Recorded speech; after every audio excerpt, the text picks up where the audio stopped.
Hello nursing aspirants, तो कैसे हैं आप सब लोग। उम्मीद करता हूं कि बढ़िया होंगे। अब देखो, आज हम एक एग्जाम का एनालिसिस कर रहे हैं। एक एग्जाम पेपर है, उसका हम एनालिसिस कर रहे हैं। ये बेसिकली एग्जाम आपका जीएमसी जीएमसी अनंतनाग का पेपर है, ठीक है, जो कि जूनियर स्टाफ नर्स का पेपर हुआ था। कब हुआ था ये? तो ये दिसंबर में हुआ था 2024। डेट आपको 24 यहाँ पे लिखी हुई है। तो ये एनालिसिस देखने का हमको क्या बेनिफिट है, याद रखना। ये एनालिसिस देख के आपको पता चलेगा जो फ्यूचर में जीएमसी हंदवाड़ा का पेपर होने वाला है किस तरह से आएगा, जीएमसी उधमपुर में जो पेपर होने वाला है वो किस तरह से आएगा। और जेके एसएसबी में मैंने आपको बताया कि 2 पोस्टें आई थी, 2 तरह की, मतलब एक तो स्योरा में आई है और उसके बाद एक जनरल यूटी लेवल पे भी पोस्ट आई है, जिनके एग्जाम अब होने वाले हैं। उन सब के लिए ये एनालिसिस, जिन ने ये फॉर्म भरे हुए हैं उन सब के लिए एनालिसिस बहुत इंपॉर्टेंट है। क्योंकि जेके एसएसबी का जो ट्रेंड अगर आप देखोगे, जेके एसएसबी जिस तरह का सिलेबस बनाती है उसके अकॉर्डिंग जो है उनका पेपर उतना नहीं होता। लेकिन हमको कैसे पता चलेगा कि हमारी जो प्रिपरेशन है वो सही डायरेक्शन में चल रही है? वो हमको पता चलेगा जब हम पुराने पेपर को एनालाइज करेंगे, पीवाईक्यूज को देखेंगे। अब इस एनालिसिस में मैंने क्या किया है, इस एनालिसिस में इंपॉर्टेंट टॉपिक्स को मैंने लिखा हुआ है, ठीक है। उसके बाद आपके इंपॉर्टेंट चैप्टर्स को लिखा हुआ है और इंपॉर्टेंट सब्जेक्ट, कौन से सब्जेक्ट से कौन सा टॉपिक आपको ज्यादा पढ़ना है और उससे कितने क्वेश्चन आए हैं, वो सारी चीजें आपको इस वीडियो में देखने को मिलेंगी। टीम ने काफ़ी ज़्यादा मेहनत की है। हमारी जो पीएनडब्ल्यू टीम है उसने जो ये पेपर है इसको एनालाइज करने में काफ़ी मेहनत की है और अपकमिंग आगे हम और भी पेपर्स को एनालाइज करेंगे। तो चलो स्टार्ट करते हैं आज के इस एनालिसिस को। तो देखो, इस तरह से सेम आपका जो क्वेश्चन पेपर था, ये कि जीएमसी कहाँ का, ये अनंतनाग का पेपर है।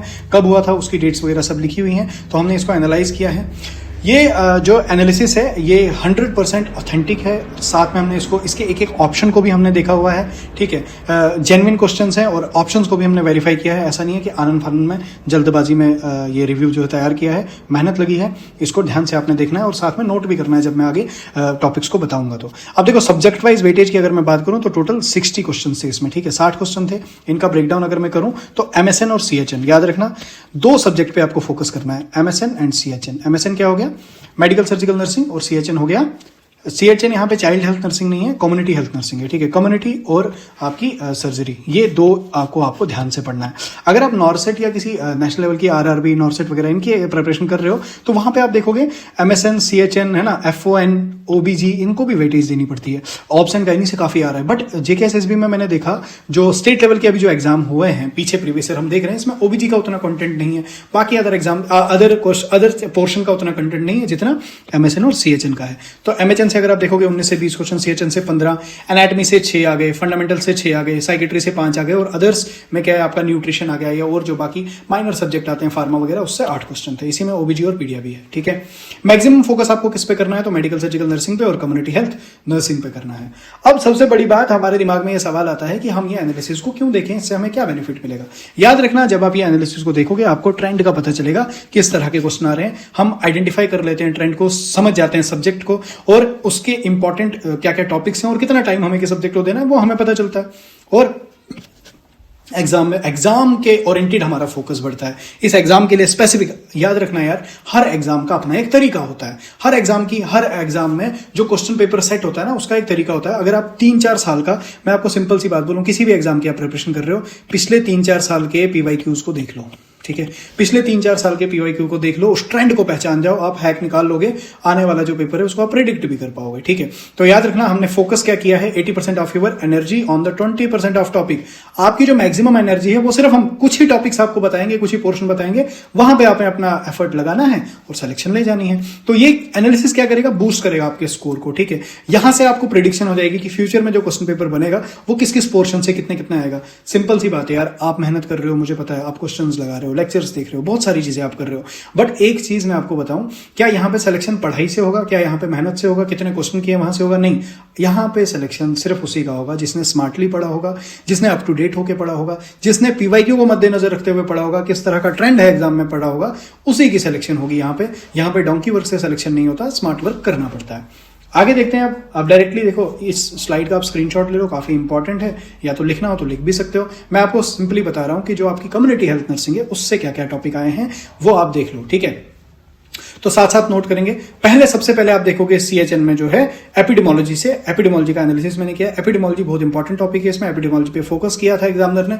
बहुत सारे क्वेश्चन जो है यहां से आए हैं, जैसे इंसिडेंट पे आए हैं ना, इंसिडेंट रेट पे आए हैं, ठीक है, प्रिवेलेंस पे आए हैं, उसके बाद केस फर्टिलिटी पे आए हैं, ठीक है, केस फर्टिलिटी रेट पे, अटैक रेट पे, ये सारी चीजें, ये जो मैं नाम ले रहा हूं ना, ये सिर्फ नाम नहीं, यहां से क्वेश्चन बने हैं, ठीक है। तो मतलब ये आपके लिए टॉपिक्स हो गए, इनको आपने पढ़ना ही पढ़ना, इनको हाईलाइट में तभी कर रहा हूं साथ साथ। अब नेक्स्ट चीज आ जाती है वैक्सीन और कोल्ड चेन। ये बहुत इंपॉर्टेंट टॉपिक बन जाता है एग्जामिनर के लिए।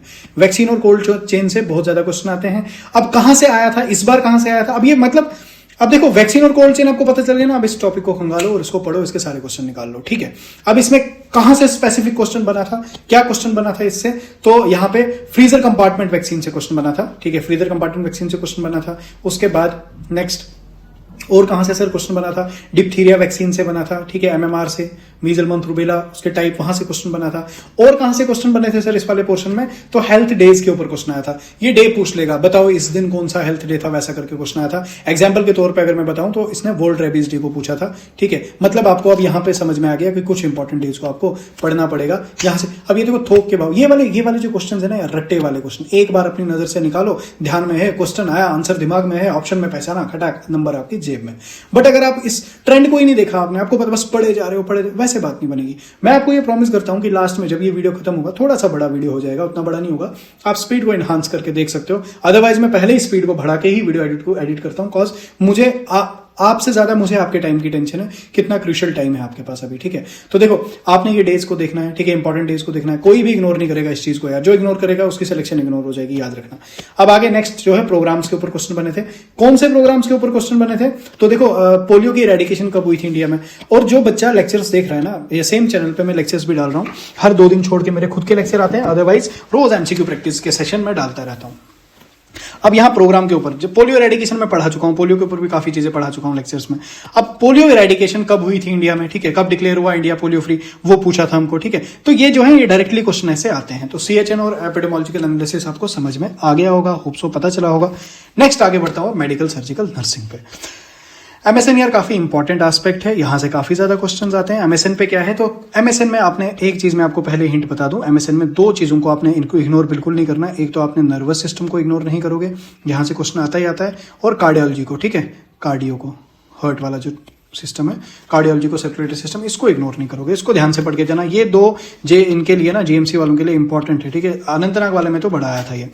क्या क्या आया है इसमें, देखो अब सिस्टम कवर्ड कौन सा है, तो नर्वस सिस्टम जो कि मैंने आपको बता दिया।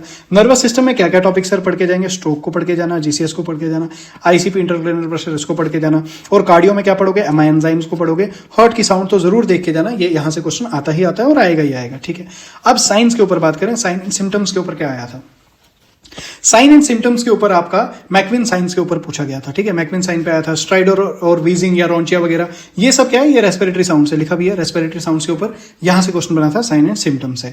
अब हम प्रोसीजर की अगर मैं बात करूं तो प्रोसीजर में क्या आया था, प्रोसीजर में आया था सेंगस्टन, जो ये क्या बोलते हैं ब्लैक मोल्ड ट्यूब है, इसोफेगस से रिलेटेड है ये। इसोफेगस में जो वेरिस इसोफेगस वगैरह जो चीजें होती हैं, इसोफेगस से रिलेटेड टॉपिक देख लेना यार। जेंस्कर एक ट्यूब होती है, अब मैं पूरा फिर टॉपिक ही खुल जाएगा, छोड़ो, ये एनालिसिस वाली वीडियो है। जेंस्कर ब्लैक मोल्ड ट्यूब जो है, इसका यूज इस पे आया था, इक्विपमेंट बेस्ड क्वेश्चन था। ऑन्कोलॉजी के ऊपर मैं अगर बात करूं, ऑन्कोलॉजी में क्या पूछा था, तो ऑन्कोलॉजी में सिंपल पूछा था ट्यूमर के ऊपर, ठीक है, ट्यूमर और कैंसर के ऊपर क्वेश्चन आए थे, ठीक है, आप देख सकते हो इसमें। यार ऑन्कोलॉजी में आपको बताऊं, ऑन्कोलॉजी थोड़ा ना इसको पूरे चैप्टर को ध्यान से देख के जाना, क्योंकि ऑन्कोलॉजी से अब कुछ जो हम ट्रेंड देख रहे हैं, जिस तरह के क्वेश्चन पेपर बन रहे हैं ना पीछे, तो ऑन्कोलॉजी से ज्यादा क्वेश्चन पूछे जाते हैं, ठीक है।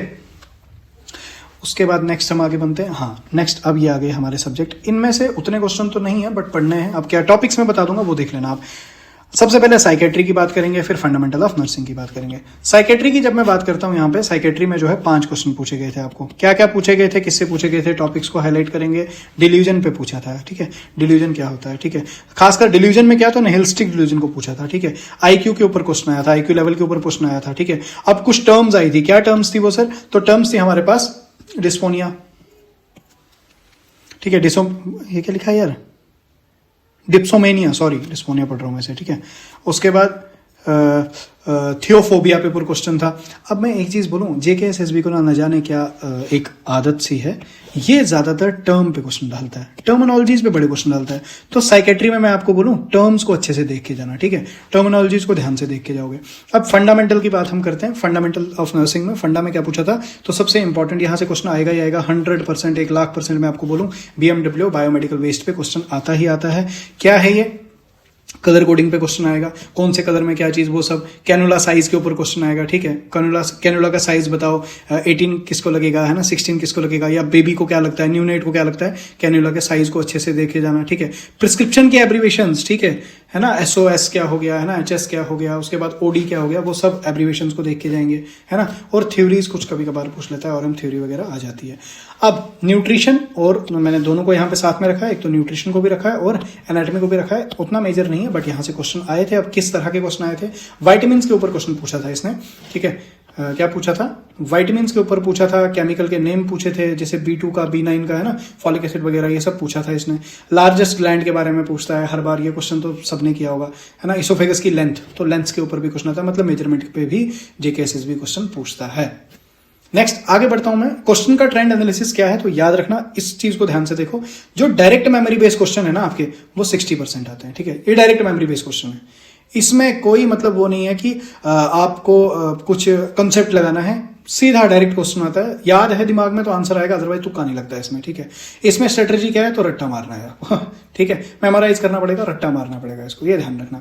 कॉन्सेप्ट बेस्ड की अगर मैं बात करूं तो 30% आपका जेकेएसएसबी कॉन्सेप्ट बेस्ड क्वेश्चन पूछता है, इसमें आपको बेसिक क्लियर होना चाहिए, कॉन्सेप्ट उतना ज्यादा कोई हाई नहीं। याद रखना सिनेरियो बेस्ड क्वेश्चन उतने नहीं आते, इसमें आते ही नहीं है, अभी तक तो दिखे नहीं, बट आगे क्या पता डाल दे, अदरवाइज नहीं डालेगा, इतना टेंशन नहीं लो आप। इसके आगे हम देखें तो ट्रिकी, जो कि नेगेटिव होने के चांसेस जिन क्वेश्चन में होते हैं वो 10 ही होते हैं। दैट मीन अगर मोटा मोटा देखा जाए तो पेपर मॉडरेट टू ईजी बनता है, टफ नहीं बनता, ठीक है। स्ट्रेटजी क्या है इसकी, रीड केयरफुली। आपने जो भी है नेगेटिव 10% जो क्वेश्चन होंगे जो नेगेटिव होने के चांसेस हैं, इनको आपको ध्यान से पढ़ना पड़ता है, ठीक है। अब सबसे बड़ी बात, क्या कंक्लूजन है इस प्रेडिक्शन का, क्या प्रेडिक्ट करेंगे हम, क्या कंक्लूड करेंगे, तो याद रखना ये जो पेपर का एनालिसिस है, पेपर आपका मॉडरेट था, ठीक है। पेपर जो है वो क्या है, पेपर जो है वो मॉडरेट है, ठीक है। पेपर क्या है, पेपर मॉडरेट है, मॉडरेट लेवल का था, बट फैक्चुअल था, ये बहुत इंपॉर्टेंट है। फैक्ट्स काफी थे यार इसमें, ठीक है, मतलब मेमोरी बेस्ड क्वेश्चन बहुत था। पेपर मॉडरेट तो था लेकिन फैक्चुअल था, ठीक है। कॉन्सेप्ट से ज्यादा मेमोरी बेस्ड क्वेश्चन थे इसमें, कॉन्सेप्ट उतने नहीं थे, मेमोरी बेस्ड क्वेश्चन थे, जैसे वैल्यूज थी और क्या था, डेफिनेशंस थी और नेम्स थे, इसमें ये था। अब नेक्स्ट एग्जाम जो जेकेएसएसबी या जीएमसी के हैं उनको भी मैं आगे प्रिडिक्ट करूंगा, जैसे याद रखना। अब एपिडेमोलॉजी के ऊपर आपने, अब मेरे को जो एग्जाम आ रहा है ना आपका, जीएमसी का है या जेकेएसएसबी का है, इसके लिए कुछ फाइनल ये 4 टिप्स हैं, ये आपने देख के जाना है, जरूर इनको स्टार कर दो। सबसे पहले एपिडेमोलॉजी को आप देख के जाओगे, एपिडेमोलॉजी की डेफिनेशंस को अच्छे से रट लो, क्या होता है एपिडेमोलॉजी, वो सारा चीज, वो पूरा टॉपिक पड़ा एपिडेमोलॉजी वाला। एनाटॉमी के वन लाइनर को ध्यान से देखोगे, फॉर एग्जांपल लेंथ के ऊपर, वेट के ऊपर, लोकेशन के ऊपर, इनको बिल्कुल मत छोड़ो, है ना। जो भी आपने एनाटॉमी में, इसोफेगस हो गया आपका, इंटेस्टाइन हो गया आपका, रेस्पिरेटरी सिस्टम हो गया, कार्डियोवास्कुलर सिस्टम हो गया, नर्वस सिस्टम हो गया, खासकर ये स्केलेटल सिस्टम वगैरह, ज्यादा इसमें क्या है, तो इसमें वही है नर्वस सिस्टम और कार्डियक, इनको देखे जाना। बट मैं आपको सीधा बताऊं कि एनाटॉमी में वन लाइनर सारा ही देख के जाना, ठीक है, उतना टफ नहीं आता, आप अंदाजा भी लगा लोगे, इजी होता है, ठीक है। उसके बाद साइकेट्री में जो है टर्म्स को पढ़ के जाओगे, फोबिया को पढ़ के जाओगे, मेनिया को पढ़ के जाओगे, ये स्कोरिंग है। मैंने बोला ना साइकेट्री में वो ज्यादा कोई वो बहुत बड़ा नहीं पूछेगा, टर्मिनोलॉजी से क्वेश्चन पूछता है। एमएसएन में याद रखना न्यूरो और कार्डियो को बिल्कुल नहीं करना, इसको प्रायोरिटी पे रखना, न्यूरो और कार्डियो को जरूर पढ़ के जाएंगे, इस पेपर के एनालिसिस से मुझे ये पता चलता है, ठीक है। अब याद रखना मिशन हमारा क्या है, तो मिशन हमारा है सिलेक्शन, कंसिस्टेंसी ही की है। याद रखना यार मेरे भाई, रोज अगर तुम करते रहोगे ना, मैं ये नहीं कहूंगा कि तुम कितनी देर से लगे हो, क्या लगे हो, बट अभी ये वीडियो देखने के बाद तुम अपने से एक प्रॉमिस करो कि रोज के मैं ज्यादा नहीं तो 100 MCQ तो लगाऊंगा, ठीक है। 100 MCQ वादा कर लो कि रोज में लगाऊंगा यार। अभी मान के चलो 30 दिन बाद पेपर होगा, 60 दिन बाद पेपर होगा या 90 दिन बाद पेपर होगा, हमें क्या पता पेपर कब होना है जेकेएसएसबी का या जीएमसीज का। अगर 40 दिन बाद भी होना है यार, तो 4000 क्वेश्चन हो जाते हैं मेरे भाई, ठीक है। 4000 क्वेश्चन, ये कोई मायने रखता है ये 4000 क्वेश्चन। और क्वेश्चन को सॉल्व करने का तरीका क्या है, मैं हमेशा कहता हूं एमसीक्यू को सॉल्व करने से पहले उसको डिकोड करो। ये ऐसे क्वेश्चन होता है, क्वेश्चन लिखा होता है, उसका ऑप्शन 1 होता है, ऑप्शन बी होता है, ऑप्शन सी होता है और ऑप्शन डी होता है। यहां पे आपने इन 4 में से आंसर आपके सामने होता है, आंसर आपने इन 4 में से मान के चलो बी आंसर था, तो इसके बाद सीधा आगे बढ़ गए। इस तरह से क्वेश्चन को मत किया करो। क्वेश्चन को जब आपने पढ़ा उसमें जो की वर्ड दिया था, उस की वर्ड के ऊपर टॉपिक होगा, उस टॉपिक को चेप लो। यहां पे कोई ऑप्शन दिया होगा वो इसके कुछ ना कुछ रिलेटेड होगा। ये अपने आप में एक टॉपिक है, ये अपने आप में एक टॉपिक है, ये अपने आप में एक टॉपिक है, ये अपने आप में एक टॉपिक है। मतलब एक क्वेश्चन को जब आप पढ़ते हो तो उसकी मल्टीपल डायमेंशंस को भी देखो। पीवाईक्यू पढ़ने का यही तरीका होता है। और अगर आपको सेम ये जो तरीका मैंने बताया ना, यही तरीके के ऊपर मैं हर 2 दिन में एक बार, हर 2 दिन बाद एक वीडियो अपलोड करता हूँ एमसीक्यू सेशंस की। सेम इसी चैनल पे मिल जाती है। कहाँ मिलेगी, कैसे मिलेगी, प्रिपरेशन क्या है, तो आगे वो भी साथ साथ बताते जाऊंगा। तो याद रखना, जो ये आज का एनालिसिस है यही कल की सिलेक्शन बनेगा। यही आपसे प्रॉमिस है। आज जो मैं एनालिसिस आपको दे रहा हूँ यही आपकी कल की सिलेक्शन का जो है वो एक रीजन बनेगा। अब नेक्स्ट एनालिसिस हमारे जो आने वाले हैं, क्योंकि मैं चाहता हूं कि एनालिसिस आपको एग्जैक्टली पता चल जाए कि कहां से क्या ट्रेंड एग्जाम का बन रहा है, तो नेक्स्ट एनालिसिस में जीएमसी हंदवाड़ा का दूंगा। जीएमसी उधमपुर में एग्जाम हुआ था उसका भी दे दूंगा। ये 2 तो मस्ट इंपॉर्टेंट होंगे, क्योंकि जीएमसी हंदवाड़ा और उधमपुर का फॉर्म अभी निकला ही है, हमने भरा भी है। ठीक है, उसके बाद जीएमसी जम्मू में जो पेपर हुआ था या जीएमसी श्रीनगर के जो पेपर हुए थे, इन दोनों के भी एनालिसिस, और जो जेकेएसएसबी में प्रिपेयर कर रहे हैं या जेकेएसएसबी के जो प्रीवियस पेपर हो चुके हैं उनका भी मैं एनालिसिस आपको जरूर दूंगा। ठीक है, अब देखो सबसे बड़ी बात मैंने आपको बताया था कि ये जो भी एनालिसिस है इसके ही बेस्ड पे हमने कुछ प्रेपरेशन के लिए कुछ प्लेलिस्ट वगैरह बनाई है या पढ़ा रहे हैं, एमसीक्यू सेशन करवा रहे हैं। वो कहां पे आपको मिलेगा, तो वो इस paramedics and nursing board channel पे आपको मिलेगा। यहां पे याद रखना, यहां पे RRB, NORCET, ESIC, PGMRD, SSB, CHO state exam की प्रिपरेशन करवाई जाती है। हमारा जो स्लोगन है वो है सीखो, समझो और स्वास्थ्य क्षेत्र में चमको। यहां पे रोज आपको डेली एमसीक्यू प्रैक्टिस करवाई जाती है। एग्जाम की प्रिपरेशन स्ट्रेटजीज या सब चीजों पे डिस्कस किया जाता है। अब इस चैनल को जब आप ओपन करोगे, यहाँ की प्लेलिस्ट में आपने क्लिक करना है। प्लेलिस्ट को जैसे ही आप क्लिक करोगे आपके सामने प्लेलिस्ट ओपन हो जाएगी। यहाँ पे डेली, ठीक है, ये डेली बेसिस पे, यहाँ पे डेली बेसिस पे जेकेएसएसबी के नर्सिंग एमसीक्यू ड्रिल होती है, जो कि जूनियर नर्स के लिए, एफएमपीएचडब्ल्यू के लिए, एमएमपीएचडब्ल्यू के लिए, जीएमसी उधमपुर, जीएमसी हंदवाड़ा, जो भी मेडिकल एग्जाम एंट्रेंस आपकी जम्मू कश्मीर स्टेट में होने वाले हैं, चाहे वो सीएचओ कुछ भी हो, उसके ऊपर यहाँ पे एमसीक्यू ड्रिल रोज एक लेक्चर आता है। 30 to 40 एमसीक्यूज उसमें हमारी तरफ से होते हैं। आपने क्या करना है, लेक्चर ऑन करना है, उसमें आपने खुद से आंसर देने हैं, लास्ट पे मार्किंग करनी है, कमेंट में हमें बताना है कितने ठीक निकले। उसके अलावा डिटेल्ड वर्जन में जो एमसीक्यू मैंने आपको बताया था, क्वेश्चन पढ़ो, उसके ऑप्शंस को ओवरव्यू करो, क्वेश्चन को अच्छे से देखो, उनके ऑप्शंस अपने आप में एक टॉपिक है, किस तरह से वो अप्रोच है, कैसे वो पढ़ते हैं, वो सब मैंने इस जेकेएसएसबी पीवाईक्यू सीरीज, जो कि एमसीक्यू है, ये भी जूनियर नर्स, एफएमपीएचडब्ल्यू सबके लिए, ये वाली मैं खुद से रिकॉर्ड करता हूं, खुद से सारी चीजों को, इसमें एक एक क्वेश्चन के ऊपर सारी चीजें मैं बताता हूं। जब आप एक लेक्चर देख लोगे आपको समझ में आ जाएगा।